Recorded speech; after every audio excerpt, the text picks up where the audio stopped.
siang dan horas. Horas. Iya, jadi sekarang kita telah berada di salah satu kampung yang berada di Pulau Samosir. Ini namanya adalah Huta Sialagan. Ya, Huta itu kampung, Sialagan itu nama kampung ini dan juga asal daripada itu marga Sialagan. Ya, jadi kalau kenal itu marga Sialagan di tempat bapak itu sekalian, asalnya dari kampung ini. Ya, dari kampung ini. Dan kampung ini dulu adalah kampung yang berbentuk kerajaan. Ya, kita buktikan bahwa mereka membuat perkampungan semacam ini, di mana di bawah benteng-bentengnya terbuat dari batu. Ya, inilah batas benteng daripada kerajaan Raja Sialagan. Dan di depan kita, di sini ada sebuah meja dan kursi yang terbuat dari batu. Ini digunakan raja-raja bagi zaman dahulu adalah sebagai untuk rapat-rapat. Bila mana ada perlu yang mau dimusyawarahkan, di sinilah dimusyawarahkan. Tapi yang paling terkenal ini adalah untuk sidang. Ya, dan ini umurnya sudah ada sekitar 400 tahun lebih. Ini masih asli batunya. Sejak dibuatnya, di sinilah tempatnya, tidak bergeser sedikit pun. Ya, dan ini digunakan raja sebagai untuk persidangan. Kenapa? Karena di zaman dahulu di sini sering terjadi perang antara kampung. Jadi kalau raja menangkap musuh, lalu dia tangkap, dan sebelum mereka disidangkan di sini, maka si penjahat itu akan dipenjarakan dulu, ya, di bawah kolong rumah raja. Jadi dia akan dipasung di sana. Itu ada tempat pemasungan. Itulah penjara bagi orang Batak di zaman dahulu. Kenapa dipasung? Karena itu penjaranya cuma begitu. Jadi kalau nggak dipasung mereka bisa keluar. Ya, jadi mereka dipasung kakinya, dikasih kayu balok besar, lalu disitulah mereka didudukkan kurang lebih selama 1 bulan. Ya, dia kasih makan, dia kasih minum. Dan setelah ada 1 bulan, baru mereka akan dibawa disidang di sini. Ya, dia akan dijatuhi hukuman di dalam meja dan kursi ini. Kemudian di dalam bersidang, yang bersalah dia akan duduk bangku paling kecil. Ya, lihat ya, bangku paling kecil itu tempat yang terdakwa. Kemudian rajanya dia akan duduk di bangku paling besar. Nah, yang pakai sandaran tangan itu. Kemudian di samping kirinya raja ini, duduklah di situ pengetua adat. Ya, nah kemudian di sana ada patung itu yang dipegang oleh abang itu. Nah, itu adalah simbol daripada seorang datu. Datu itu adalah dukun. Ya, seperti dukun. Karena apa? Karena segala sesuatu yang akan terjadi di sini, dukun akan menentukan dia punya hari-hari yang baik. Jadi tidak semua hari bisa digunakan untuk sidang ataupun rapat di sini. Ya.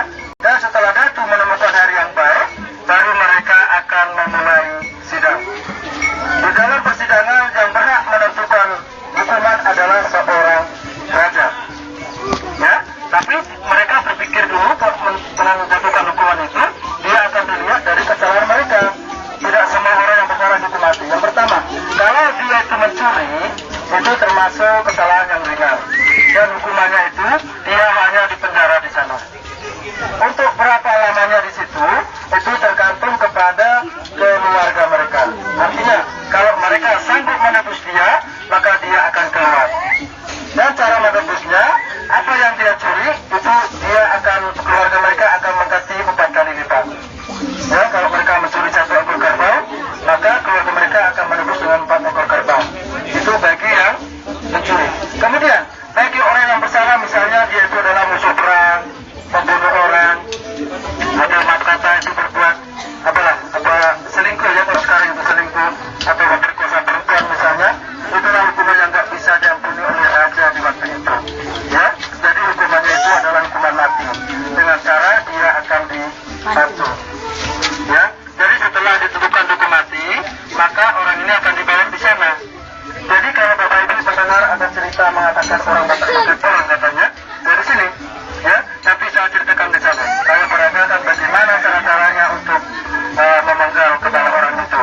Ya, nah kemudian di depan kita ini juga ada sebuah pohon. Ini namanya adalah pohon Mariara. Ini pohon dulu disembah oleh orang-orang yang ada di sini. Karena apa? Karena waktu kejadian itu belum punya agama. Dia masih ateisnya. Dia masih percaya kepada apa yang dia sembah.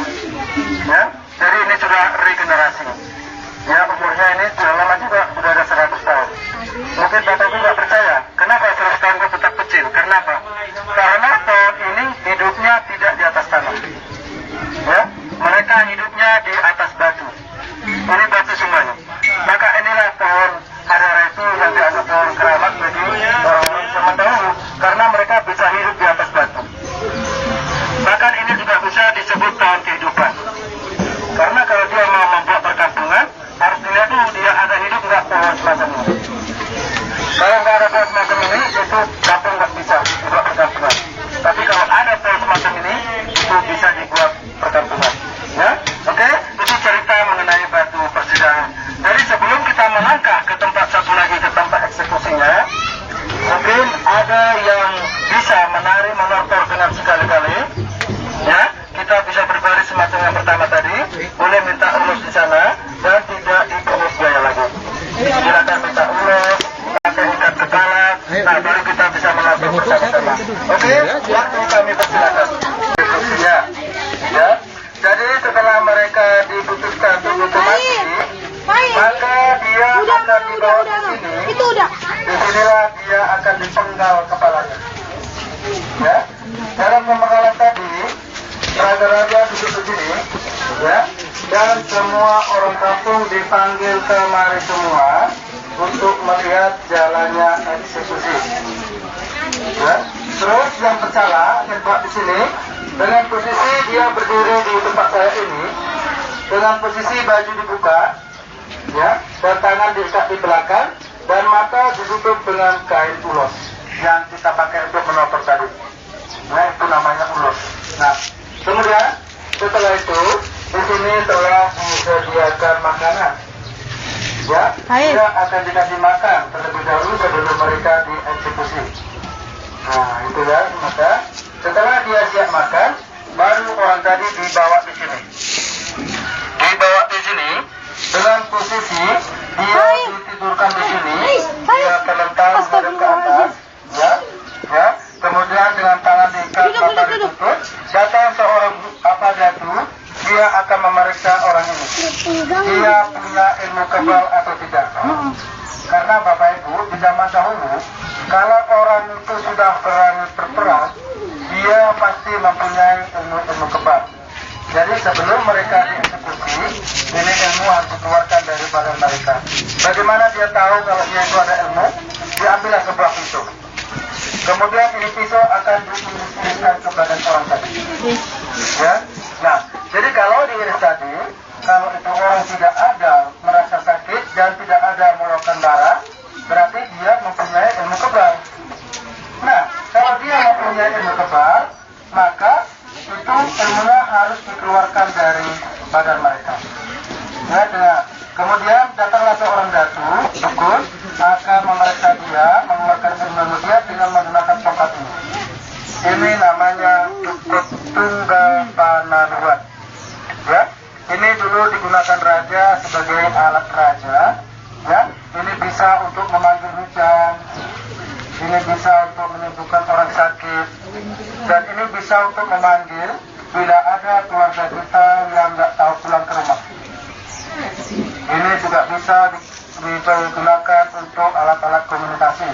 Artinya raja bisa bicara dari sini dengan saudara-saudaranya yang ada di Pulau Samosir ini dengan menggunakan tongkat. Ya, kalau zaman sekarang macam apa lah, handphone lah ya, macam itu. Cuma perbedaannya ada.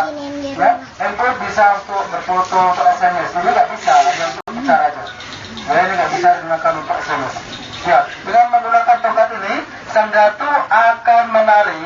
Dia kelilingi orang ini sebanyak 7 kali dengan diiringi dengan musik kondang tadi, dan datu akan membaca segala dia punya mantra-mantra. Ya, dan setelah itu, setelah siap semacam itu, baru ini akan dipukulkan ke badan mereka. Dia pukul-pukulkan dari kepala sampai ke kaki tengah. Ya, nah, dan setelah itu baru dicoba lagi. Dia diiris-iris lagi badannya. Lalu keluarlah itu darah dari badan mereka. Itu pertanda bahwa dia sudah tidak mempunyai ilmu kebal lagi. Tapi seorang bodyguardnya belum yakin bahwa benar-benar dia ilmunya itu keluar. Bagaimana memastikannya? Dia itu akan memastikan bahwa benar-benar dia tidak ada ilmu lagi dengan cara diambil jeruk nipis, asam ya. Itu dipotong, lalu diperasanin ke badan. Ya, dan itulah mereka tahu bahwa benar-benar dia nggak ada ilmu lagi. Karena setelah dikasih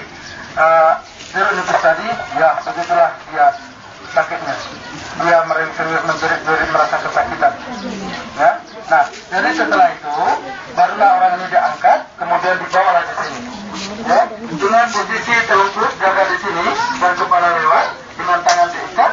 Kemudian di sini disediakan apa? Itu ember ya untuk menampung darahnya. Ya, dengan mengucapkan horas 3 kali baru dia akan dipancung.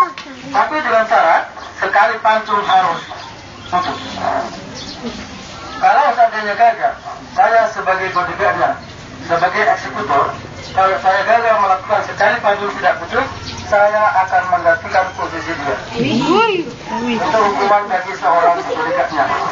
Ya, tapi waktu itu semua sukses. Kalau nggak putus berhasil. Karena apa? Karena di sini tadi telah dilakukan pengeluaran ilmu dari badan mereka. Ya, betul. Dan setelah mereka putus, baru badannya taruh ke sini dan mangkok tadi berisi dan tadi taruh di atas meja. Kemudian ini badan akan dibelah. Ya, jadi setelah dibelah diambil hati dan jantungnya. Kemudian dibawa di meja lalu dicincang. Dicincang kecil-kecil, ya. Kemudian disatulah dengan darah tadi. Kemudian dikasih lain sama raja, sama bodyguardnya, sama prajuritnya. Lalu untuk apa? Untuk dimakan. Ya, untuk dimakan. Kenapa mereka makan itu? Karena dia percaya setelah dia makan tadi, dia akan bertambah kuat. Dia akan bertambah sakti. Ya. Dan mereka lakukan hukuman semacam ini karena waktu itu dia belum punya agama. Ya, belum punya agama. Jadi yang dinamakan cerita atau orang mengatakan orang Batak makan orang itu memang ada, tapi tidak semua orang dimakan. Ya, tidak semua orang dimakan. Buktinya Bapak Ibu bisa sampai kemari. Ya, jadi yang dimakan bukan semua orang, tapi orang-orang yang tertentu, orang-orang yang berbuat salah. Bukan saya suka sama lain saya berusaha makan, bukan. Karena orang tadi berbuat salah dan dia mempunyai ilmu yang kuat, lalu diambillah itu tadi hanya untuk kekuatan mereka sendiri-sendiri. Kemudian badannya ini dibuang ke danau dan kepalanya digantung di pintu gerbang masuk sana tadi. Ya, itu gunanya adalah untuk mengingatkan bagi orang-orang lain supaya mereka tidak melakukan kesalahan lagi di kampung ini. Ya.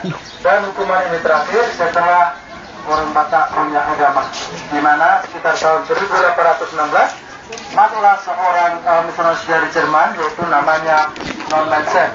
Ya, jadi setelah Non Mansen masuk, maka semua kegiatan di sana maupun di sini dihentikan.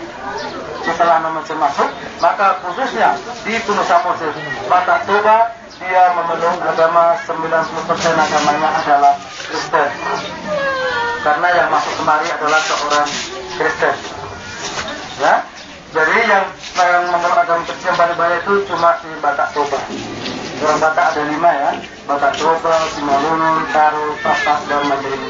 Jadi yang di Mandiri dari sini terbalik, 90% agamanya adalah Muslim. Tapi kalau Simalungun, Taro, Papak ini tidak ada minoritas, dia sudah campur Islam dengan Kristen. Ya. Itulah secara singkat mengenai orang Batak makan orang. Ya, ada yang mau ditanya? Ya. Jadi sebenarnya ada janda senang.